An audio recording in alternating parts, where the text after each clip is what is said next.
First of all, let me thank you. I've prepared 2 papers which I believe will be circulated because they'll not be projected. But if you can see, first of all, I want to agree with the Honorable Minister. I've done 2 pictorials. One of them is described as Africa at the dinner table. And if you look at Africa at the dinner table, Africa is on a plate and it is meat. And the diners at the dinner table are France, the United Kingdom, the United States, the European Union, the Chinese, and progressively the Arabs. And my second picture is the African hotspots. It's not visible from there. But if you look at Africa today and you make a clean sweep with your mind, there are different conflicts of different intensity in Somalia, in northern Mauritania, in northern Mali, in Central African Republic, Democratic Republic of Congo, Guinea-Bissau, in the Cameroons, in South Sudan, and one can go on and on. And there is a sense in which Africa has always been alive to the question of interference. I will refer this audience, particularly those who are starting, to take time and read the 32 odd speeches that were made in the month of May 1963 by the then heads of states and government of independent African states, the 32 of them. And there are 2 speeches that I want to isolate for this presentation. One was by David Dacko of Central African Republic.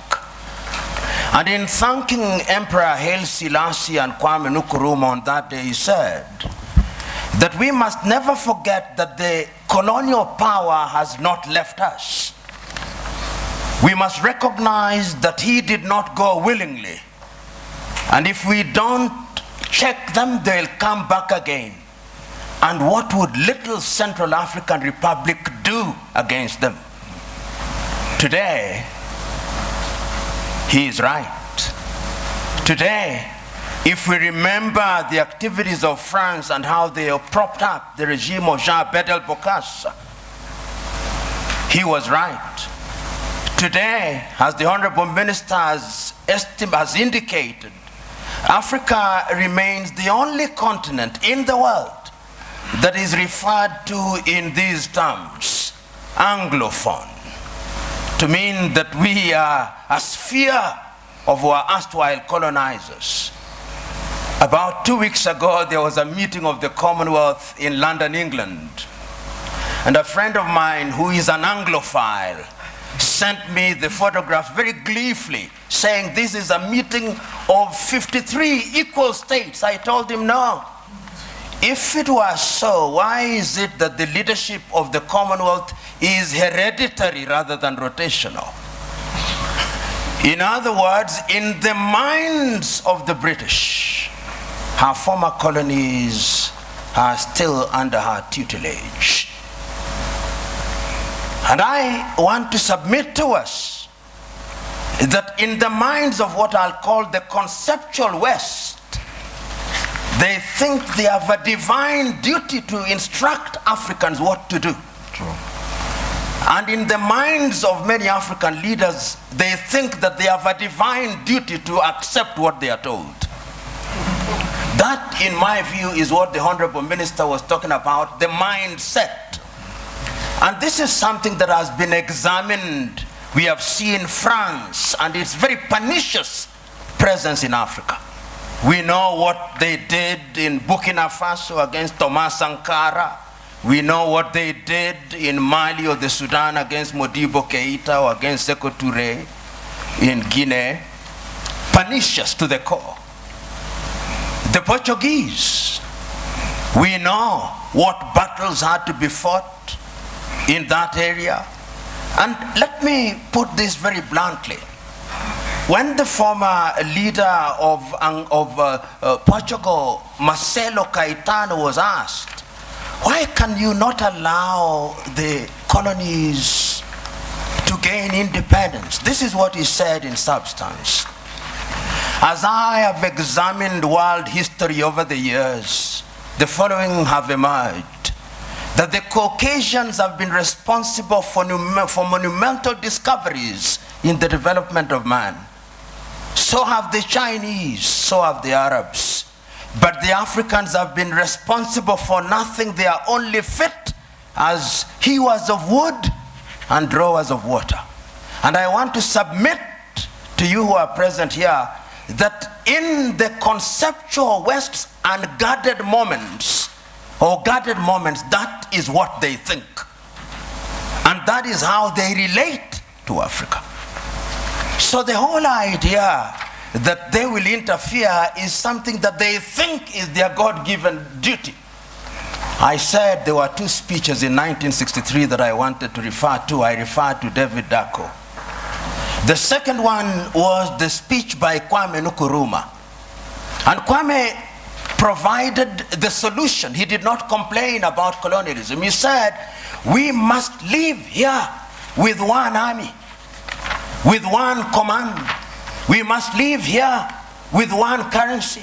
We must live here with one currency, one country. I do not know where its capital will be, but I suggest Leopoldville or Bangui. Other leaders may have their thoughts. Kwame was right, but who listened to him? Several years down the line, and I've said it in my paper, there were coup d'etats which were engineered, there were mutinies which were engineered, and other forms of destabilization. And I want to believe that the person who actually said it very well in the 1980s was the former American President Ronald Reagan. He said, the United States of America does what is in her best interest. And I agree with him. Does Africa do what is in her best interest? Do African leaders do what is in the best interest of Africa? Interference will be there in very blatant and brazen ways and in subtle ways. I've always asked, until very recently, how many African countries manufactured bullets? Very few. Until very recently, how many African countries, in fact, how many African countries manufacture jet fighters? How many African countries are involved in the arms industry? Some of the leading conceptual West countries which pontificate to us about prizes, peace prizes, are the leading manufacturers of landmines. And if you look at their foreign exchange earners, it is the military and security items. So they say with their mouths, what do they not believe in their hearts? In Kiswahili we say, vita vya panzi furaha ya kunguru. That when the locusts are fighting, it is the joy of the hawk. Because when they kill each other, they get the food easily, dead. It is in the best interest, I dare submit, without fear of contradiction, that the elite in the conceptual West does not want Africa to stabilize, despite their assertion to the contrary. And you'll see it in every country because conflict is a major industry. Today, you look at South Sudan and the many peace conferences that are being held, but if you ask who supplies the arms, who provides safe havens, it is the conceptual West. And when I use the term conceptual West, I'm saying that it extends to countries which are geographically not in the West, like Australia or Canada. So I'm submitting in answer to your question, Joe, that interference is there, and it is part, to use this old cliche, of the neo-colonial project. The neo-colonial project requires that Africa must remain within the sphere of influence of these states.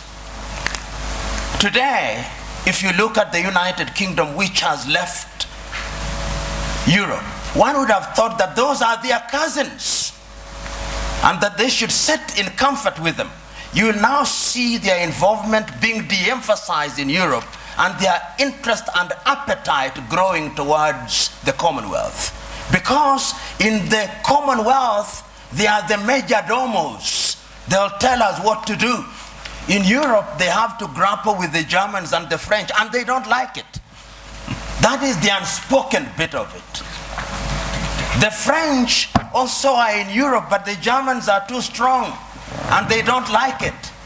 So they want to hold Côte d'Ivoire, Gabon, and tell them what to do. I do not know how many of you saw the press conference that was attended by President Macron of France and Nana Addo of Ghana. And when Nana Addo spoke as an African should, you could see the body language of the French president. How dare this man speak this way? In other words, I'm saying that interference is the mother's milk of European economies. But to answer your second question, they have their own recruits who Professor Philip Nying'oro will be speaking here. To use the old vocabulary of those days, they have the people you call their comprador bourgeoisie. You must remember. The comprador bourgeoisie are Africans with black faces, but essentially they are doing the bidding of these powers. They are the ones you'll find them in different spheres. And they will be present. They are in your cabinet, but they are actually representatives of the foreign intelligence agencies of those countries. We know this. If you look at the declassified papers from the United States, we now know that some of leading cabinet ministers in many African countries were working for the CIA or some Western agencies. So you are sitting in cabinet, and in these days of the mobile phone, they are possibly texting their masters in Europe and America. So interference is also exacerbated by these comprador bourgeois for their own benefits. And it has never changed, Honorable Minister. In the early days of slavery, they gave some of the chiefs mirrors and alcohol. Today, what they give them are flats in Paris or in Dubai. And that is what makes them undermine Africa. The third mode of interference is through institutions. Look at the competition as it is now. There is a new entrant into the market that is called China. China is very subtle. Many people wrote the obituary of Rwanda in 1994. 20 years down the line, it has been demonstrated that Africans can actually do it. Between 1983 and 1987, I think Thomas Sankara in Burkina Faso also demonstrated that it can be done. We saw in Somalia, despite their problem. So my prescription is African unity. Africa must now begin to negotiate initially in terms of blocks, SADC, ECOWAS, East African Community, and ultimately as African Union. And lo and behold, we must do it. And I've always said this cliche, we must do it, because if we don't do it, we will be done. Thank you.